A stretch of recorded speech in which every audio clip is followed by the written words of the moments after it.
Hello, everybody. This is an update of what is going on in the markets right now. Well, I'm quite excited of how things have developed, during the last couple of weeks actually.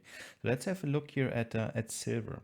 So silver, I've talked about that before. We have this big red rejection bar. So that's a test bar, right? And this test bar formed at a horizontal level.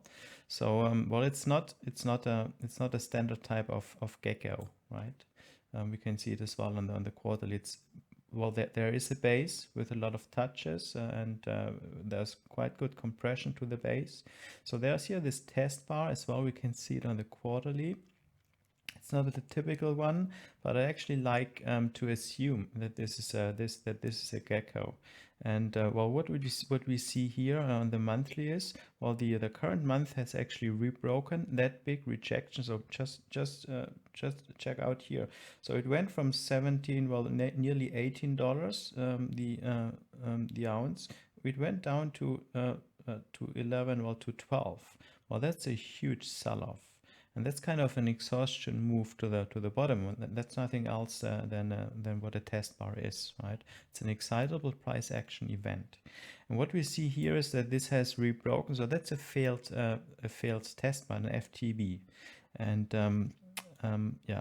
I think we're going to see much higher silver prices in the months and even years to come.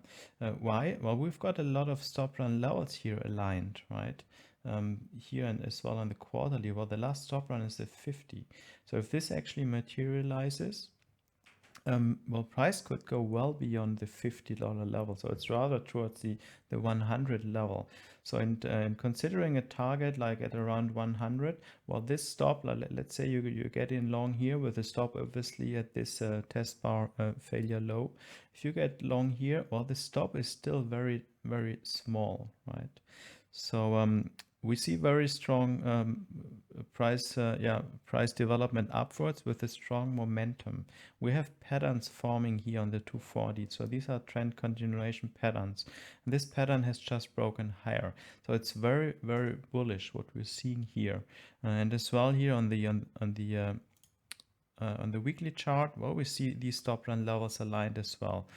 Price has just broken the 200, so there's a lot of strength. So the bulls are super, super strong. Well, the bulls haven't been seen, right, for a couple of years now. And now they seem to have accumulated enough energy, well, due to this test bar, right? And the silver is in the strong hands, and a lot of strong hands are actually getting into the market. So now we're very close to these stop run levels. So we'll actually have to see what comes up during the next week or weeks if these stop run levels get triggered. If they get triggered, I think there's nothing in the way that at least brings the price like in the mid range, like $35, and then this becomes the magnet. Right. So why am I so outright bullish on silver? Well, it has to do with gold. There's a high correlation typically between gold and silver. Just have a look here at the quarterly chart, and now we're switching to the gold quarterly. You'll see that there's a huge difference, right? So this is the gold quarterly. So gold has already shown good strength. It's actually nearby making new highs. And silver is lagging in a big way. And you can see that in the gold silver ratio that is very, very high, which is rather untypical because, well, they're correlated, right? So basically what's happening now is that silver is catching up. It's playing catch-up game with gold. Gold has already gone really well. It has, it did a very good job during the Corona crisis. Looking back in hindsight, you will not even see this is a Corona bar. You will not even see this bar, right? So it's kind of a non-event for gold here on the monthly chart. We'll see some volatility on the weekly, but well, that's fine. Well, it has been an event, a very brutal event on for silver, because for silver we've seen this right on the weekly. We've seen this slaughtering of the bulls, and now now the remaining bulls are getting stronger, stronger and stronger, and the bears have less conviction because this level has not been broken, right? It's a rejection of that level, which is the base, and we've got a rebreak of the base. So that basically fulfills the rules of the gecko. Well, the bar is not that big as it should be typically for the gecko. That's why I say it's not a standard type. It holds a lot of discretion. So I actually want to see now how well the month is to close soon. So I want to see how this closes, and it seems like it's actually breaking this this bar, right? So I want to see a bar close, which gives another confirmation for the bulls, and then I want to see this stop runs to be broken, well, including the 200, and then basically, yeah, then the view shifts to the quarterly chart, because then these other stop run levels, and there's free space, right? That's a vacuum space where price can actually drive into to play catch up with gold. That's it. That's it basically. So let's have a look at the US dollar index. So I have called out a trade here. I think it was an S2. Yeah, this S2, I've called it out with a stop down here and an entry. Well, it never achieved that level, right? So this is now obsolete. I'm taking that out. It has not triggered. The S2 has not triggered. What we're seeing here is well, it's falling off out of this range actually. While it's testing the bottom of this couple of months long range, and it's testing the 200 on the weekly. Well, it still goes for a test of the 21, right? So it might get rejected here. On the monthly, it's just at the 8. So I'm really I'm looking forward to see what's happening now. Well, we might actually get here a gecko event too. Let's just move the line here.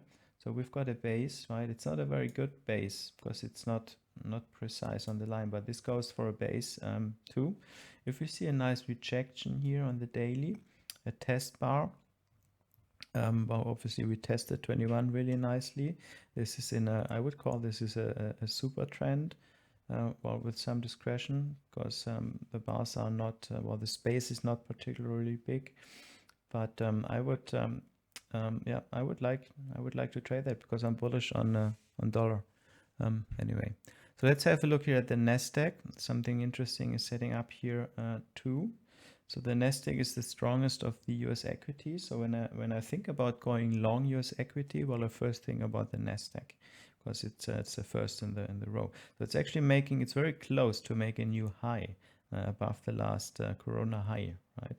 So this is a huge stop run level. We can see it's in a runaway market on the quarterly. It's in a very good trend here.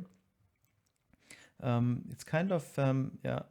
It's kind of a mix between an EMA trend and a super trend. I wouldn't call that a super trend, but it's very close to, right? It's not yet an EMA trend because we don't have coma of the three moving averages. But in light of this huge stop run level here and these like very strong trends, well, this is super trending, the quarterly. The monthly is in a super strong EMA trend.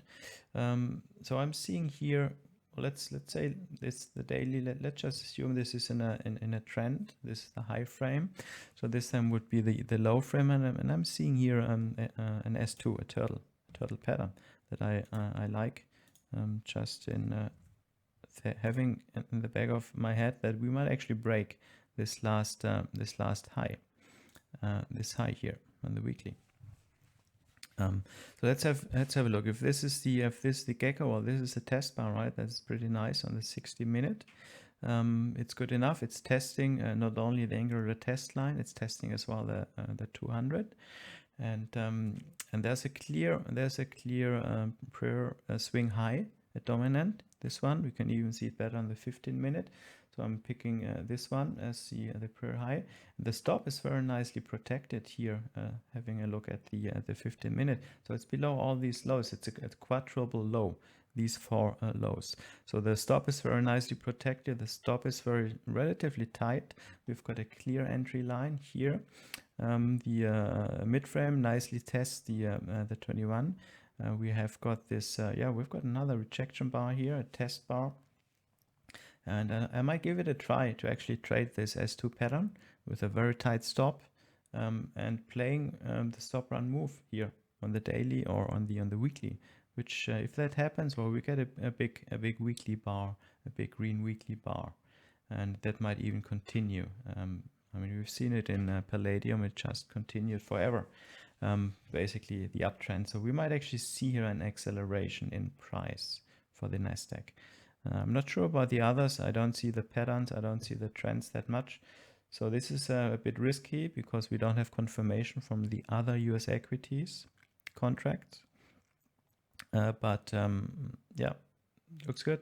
The 200 has proven to be support really nicely, right? Here, all those tests.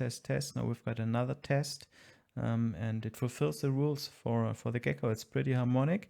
So if this is the high, this is definitely the low. So this is the left part, and this is the right part. So we have got two clear touches, and that's an excitable test bar. So yeah, that's it for now. Thank you.